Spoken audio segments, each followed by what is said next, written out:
Hey, this is Dave Prior. Welcome to Leading Agile Sound Notes. Derek Huether's back. Derek, thanks for taking time out of your afternoon.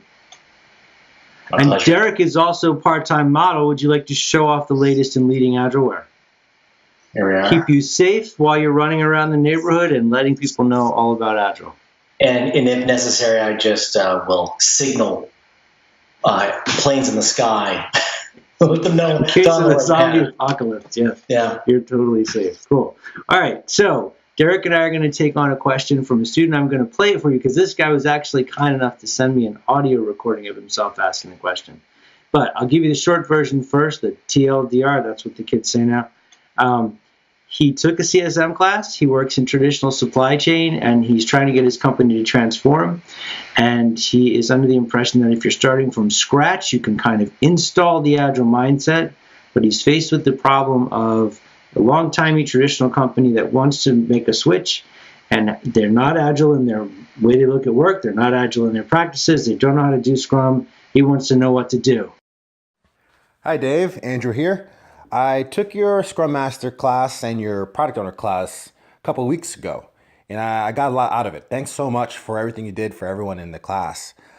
After taking the class, I was thinking about how I could apply what I've learned to my organization and to all of our customers who are thinking about implementing Scrum teams in their supply chain organization. So what my question is for you, Dave, is what do you think is needed for an organization to transform, to develop an Agile mindset across the organization and develop successful Scrum teams? I'd imagine that new organizations have the benefit of not having a status quo to compare to, so they don't have to deal with change, so they can start with Agile mindsets and they can start with Scrum teams from the get-go. But organizations that have been established and have been around for decades and even centuries have the challenge of having a traditional way of doing things. So they have to get over the change management and implementing and changing the way they think. It seems like a lot to do for an organization. So I'm curious to see what your thoughts are on what an organization that's established, what they should do. Derek, what do you do? Might go find another job. No, I just start drinking in the morning. Absolutely, that works for me. He asked a very complicated question, and I think he was in pursuit of a very simple answer. And there are no simple answers. It's the install the Agile is a common request, and if he's going to go start at a brand new company, if there's like half a dozen people sitting around a card table writing code and they're going to deploy a product, okay, maybe. But the idea is they're forming that team for the first time, and hopefully they like each other and they have everything necessary to, deliver something to market. And suddenly they have all the ingredients necessary to be an Agile team or be a successful Scrum team. But even if you take those guys and you make them all read the manifesto and the principles, they're not going to be in an Agile mindset necessarily. No. Because they bring the baggage of every job they had before they got to the card table. Right. And he's compounding the issue by saying, I have a potential company that's been around over 100 years, a supply chain organization. How do I install the Agile in this? Right. And how do you change the hearts and minds of these people at scale? So let's try to take it rather than, as you said in an earlier take of this podcast, Derek said I was crushing the poor man's dreams. So we'll try not to do. We'll try to help lift you up a little bit. So this is something that's not just like a supply chain traditional company. This is pretty much every existing company that decides to switch to one degree or another. They don't know Agile. They're not familiar with it. All these concepts seem kind of weird, but they want the ends. They want the outcome of Agile. So when you walk in the door, how do you begin to just get a foothold with that transformation? Because there's so many things that you have to change and so many things that have to be dealt with. How do you figure out where the best starting point is? So my past experience where I've seen the most success, the caller actually, or your student actually had mentioned something. It wasn't just, how do I implement a Scrum team, but what do I do about this change management process? Okay. And The example that I give is Kotter's 8 Steps of Change. Have you heard of Kotter's change management model? I think it would be helpful for the viewers if you were able to explain what Kotter's 8-step change model is, Derek.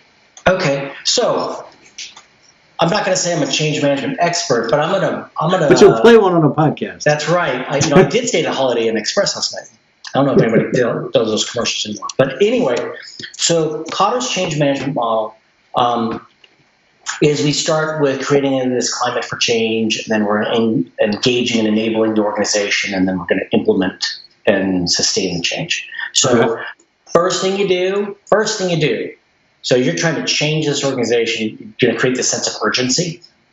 And we have to do this or our organization is going to die. It's like we are, imagine if they had created a sense of urgency around Blockbuster Video or one of these other dinosaurs that. Okay. If they could see the train coming and they knew. If they could see then there's something. Then also now, okay, there's a sense of urgency. Now we're going to form this coalition of people that are going to make this change.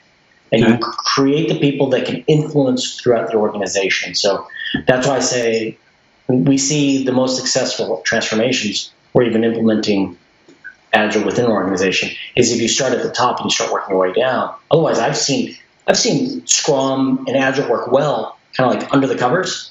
Yeah, but people do implement it at the team level too, right? I mean, they do, happens. But it can be short-lived if you don't have buy-in from those above you, and you will have a longer, more sustainable change if you can get acceptance and adoption throughout the organization, higher level of the organization. So does that mean this is a two-pronged attack then? You've got to go at the team level and the executive level, or do you want to go executive first? Well, I like to get buy-in from the executives, but absolutely we have to make things happen on a team level. Okay. The teams are making it happen. They're delivering the product. But we're going to ask them to do things a little bit differently. If we have a Scrum team, we're asking them to do things differently than they did 20 years ago. And so we need to create some ground cover for them. And by building a coalition above them, their managers and their directors and vice presidents, they understand why they're doing what we're asking them to do. Then it creates some safety for them. And then now they can start thinking a little bit differently versus, I have to hit this deadline, I have to do these things. Yeah. Well, do you spend time with them trying to refine their goals? Like, to me, say we've got the supply chain company, we want to take it agile. I'm like, well, great. I want to have 18% body fat and $1 billion in the bank, but good chance with that. So let's just start with one little thing. Like, what's one little thing we can try to get as a win? Yeah. So it's funny you say that because that's the next step. Because I have 18% body fat and $1 billion in the bank. Yeah. So that's almost a separate podcast where we talk about outcomes and key results. But we're going to talk about that. That's the vision. What's the vision of change? What's the goal? So you're going to communicate. You're going to create that vision of that change, and then the next step is to communicate that vision of change out throughout the organization. Okay. So now, if those teams understand what the vision is, well, then now you empower the action. You can empower those teams. It's funny, empowered teams. Now you say, this is the vision, go forth, execute, create something, and so I want to play devil's advocate. Okay. I'm him. I sit the executives down, I explain why Agile's awesome. They're like, yep, let's get Agile. So I turn to the teams and I say, hey, we're going to be Agile. Go be Agile. Right. Well, it's kind of it's a moot point if they're not delivering on the objectives or the goals of the organization. Okay. If not, they're being the Agile, but that's not the goal. The goal is whatever, there may be some higher level goals for the organization, either getting earlier return on investments, increasing throughput, becoming more predictable. That might be something that they want. Being more transparent with the organization. They have all kind, or maybe controlling costs. There's all these different reasons why they want to be Agile, but Agile is not it's not the goal. So I'm glad you went there. That's where I was sort of hoping we were going to end up, because I think a lot of people come out of the classes and they're like, yeah, we got to do Scrum, we got to get Agile. But I think if you don't know why, if you don't have some business drive or some reason, then as soon as this gets tough, everybody's going to bail. Yes, And it's gonna get tough no matter what you do. It will get tough. It's not if it's going to get tough, it's when it's going to get tough. Yeah. So yeah, Simon Sinek wrote this book called Start With Why. Or he didn't write a book initially. He did a TED Talk on it. But he said, if you want long-term, success, you start with why, not with the mechanics of what or how. Okay. And so you can use that to drive the change. Yes. Like we're going to put up with the struggle of going to stable teams because it's going to get us closer to the outcome we're pursuing, which is never Agile. Agile is just a means. Right. You're not going to see on an organizational roadmap be Agile. It's going to be increase. Well, that's the part that comes right before the rainbows. Yeah, that's right. We've got teddy bears. Over here we have rainbows and unicorns. But they're looking at, we're trying to increase top line revenue by 5% in 2018 or something like that. And we believe that by being more agile or having, using Scrum as a delivery mechanism on our team level, that we're going to help realize that goal. Okay. So he's in this position where he's, drank a little bit of the Kool-Aid. He wants to go back and figure out how to do it. He's going to run into resistance along the way. If that was you, and maybe you're not ready to have the conversation about why organizationally do we want to go through this struggle, what would your first tactical step be? My first tactical step would identify some quick wins within the organization to get some traction. Because you can have these big, lofty goals of transforming an organization, but if you can get some quick wins early on, I've said it before, this experiment is going to come to an end.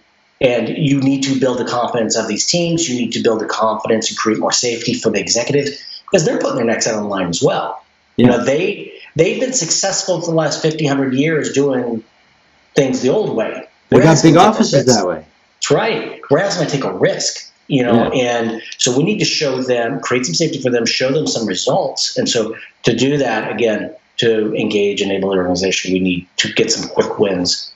So good. No, and then just build on that change. Then so go from there. From a metrics perspective, how important it is to establish some kind of baseline. Like if you say we want to increase revenue, we want to increase throughput of work, we want to increase quality, don't you have to take some, because this seems to me like a simple thing that nobody does. Shouldn't you take some kind of baseline measurement before you get started? Absolutely. And so there lies the rub, because we're asking people to put their necks out on the line and again, and make this change. And then if we do not take a baseline measurement, then it's going to maybe feel better, or maybe it'll be 6 months to a year. We're going to discover maybe we did get 10% increase top line revenue or not. We don't know. But if you don't take an initial measurement, well, what is it right now? And what we're trying to do is help fund that change as well. So this is an investment. We believe that we're going to do this. Well, it's going to come down to money either we're going to save or make this company some money or this organization. And we can say that by saving time, we can convert that to money. But my point is, you need to kind of self-fund this initiative. And by taking baseline measurements, that helps us know what the improvement is or if we are improving or not. So if he's going to start off, how long, just on average, I'm not asking you how long it takes to go Agile. I'm just asking, from your experience, if he's trying to set expectations in terms of a window before the improvement actually begins, because it's going to start out and then take that dip. Yeah. How long before it starts to exceed where he started, where things start to get better? Once we get the system in place, the system of delivery, and I say the system of delivery being comprised of, I've got some backlog for the teams to work and deliver on. I have the team formed, and I have all the tools and the environments and everything necessary in order to execute. Once we are off and running, once we've started our first sprint, I traditionally say it usually takes 3 sprints for things to start to shake out, for things to stabilize, which the irony around that is we hear, when I've worked with some teams, they're like, oh, we can't do anything less than a month-long sprint. And I'm like, well, we're not going to stabilize for 3 months then. And if you can feel the pain, I understand it's going to be hard. If we can do 2-week sprints, now we're talking 6 weeks, and we can see a meaningful improvement, or we can start to see that team stabilize.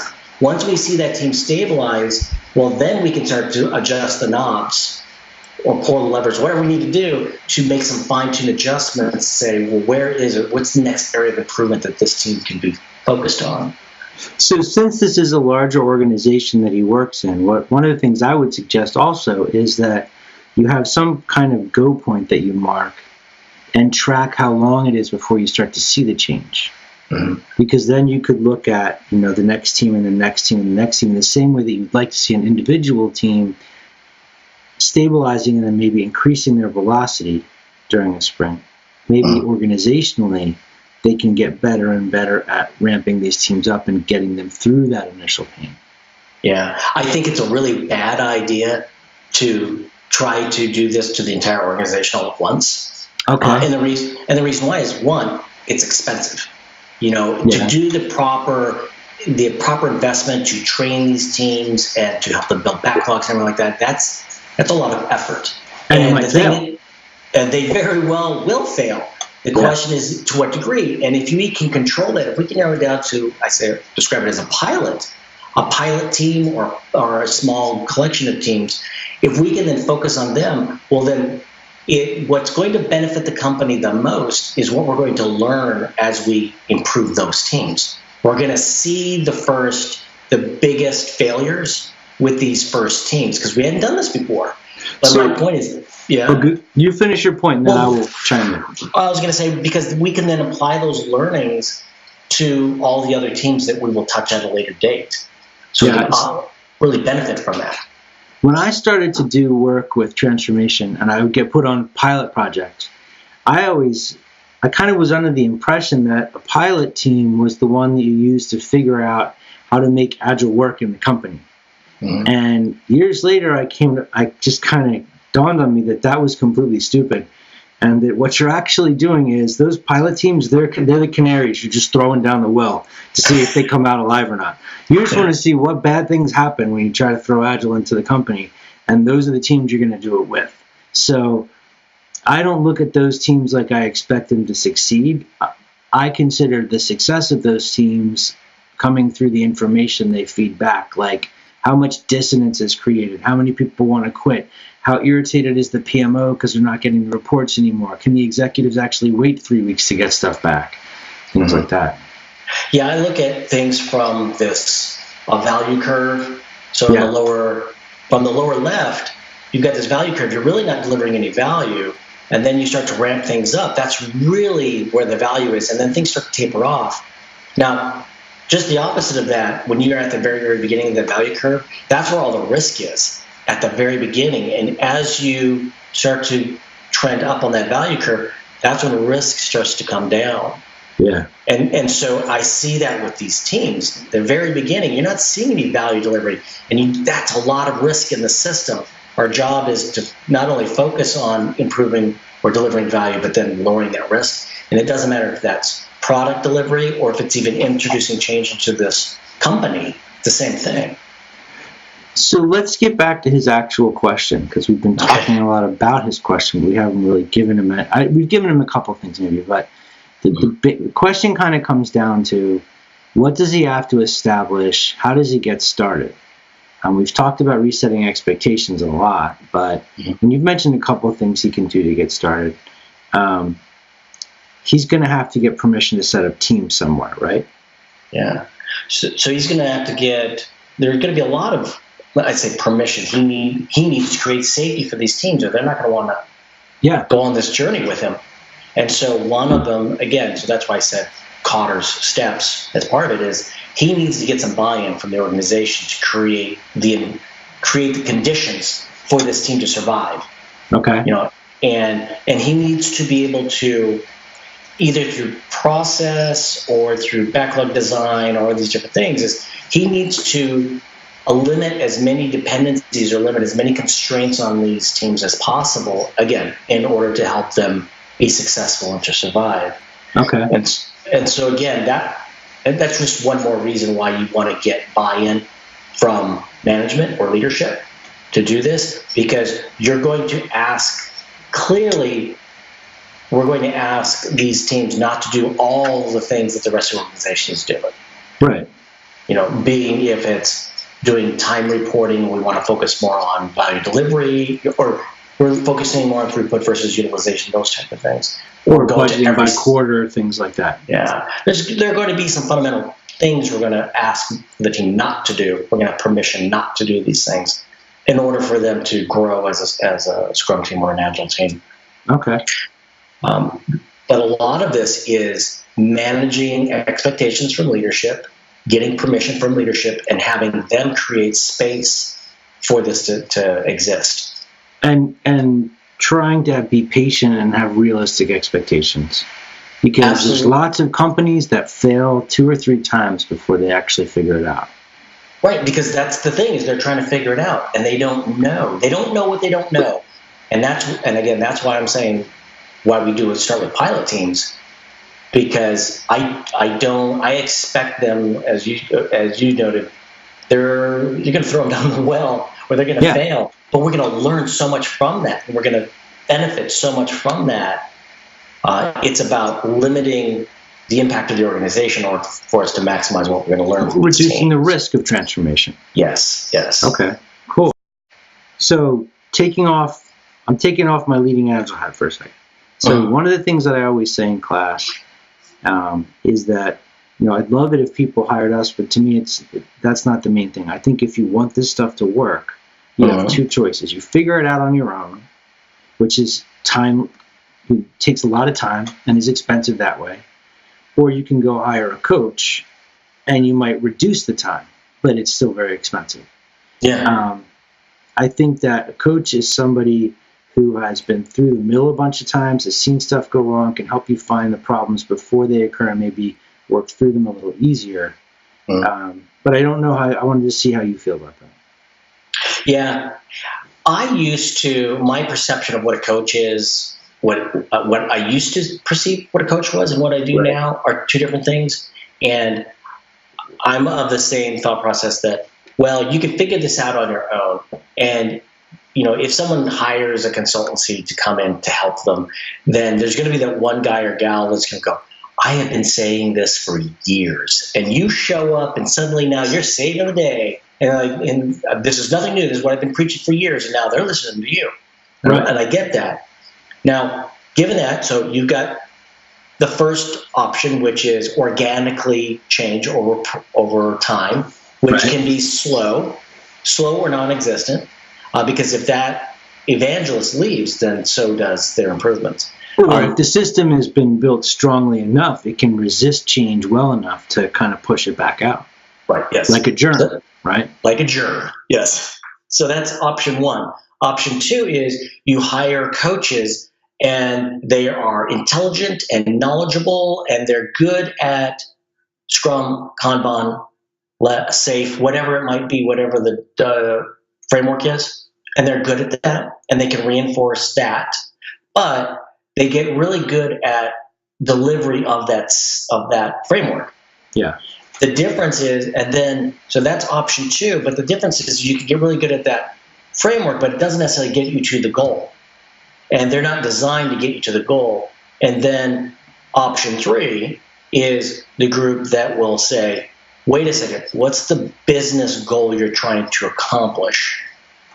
Okay, now what do you have? Where are you right now? Where do you need to be to accomplish that goal? And they're solving the problem a different way.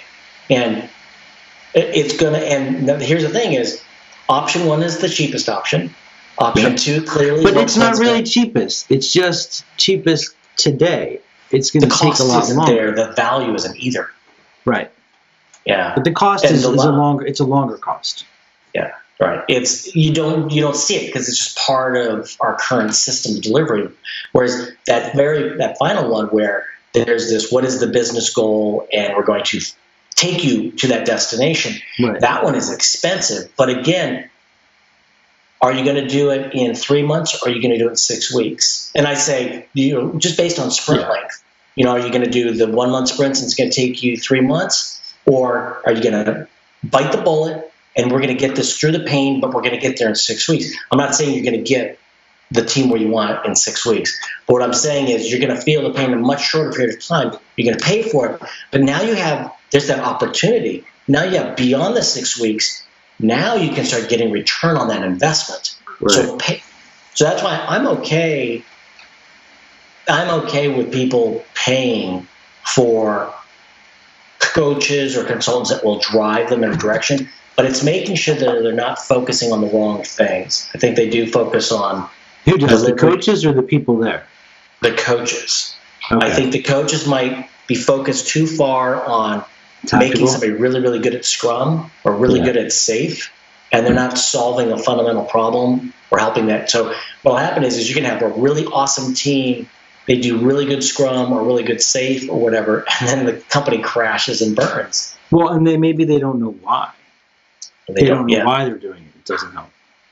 Right. They're just being told to do this, whereas we want them to think about this, and then we want them to improve. And we want them to challenge us to say, yeah, I know that you taught us how to do this, but now that I get it, I think if I change this in the system, I think we could do better. And that's the point where they start to emerge from just being told what to do to these people that are improving the system themselves. That's where we want to take them.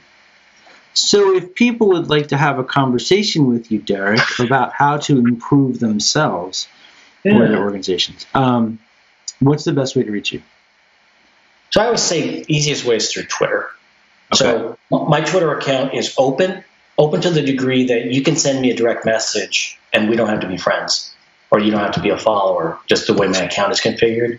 And so it's easier than email. Email, I'm being saturated with emails. So the quickest way to reach me is Derek Huether, at Derek Huether through Twitter. Though I'm available on LinkedIn and the other Snapchat, because you're down with all the hipster kids. Yeah. And they can also find you on the Leading Agile site. Absolutely. Go under the guides page and you'll see me trying to look dapper. Or click on the link in the show notes for the podcast. You know what? I think that would be a more direct route. I think it would actually be better. Right, how would they reach out to you, sir? They can send me an email at dave.prior@leadingagile.com. And the person who submitted the question this week sent me an MP3 of himself asking the question.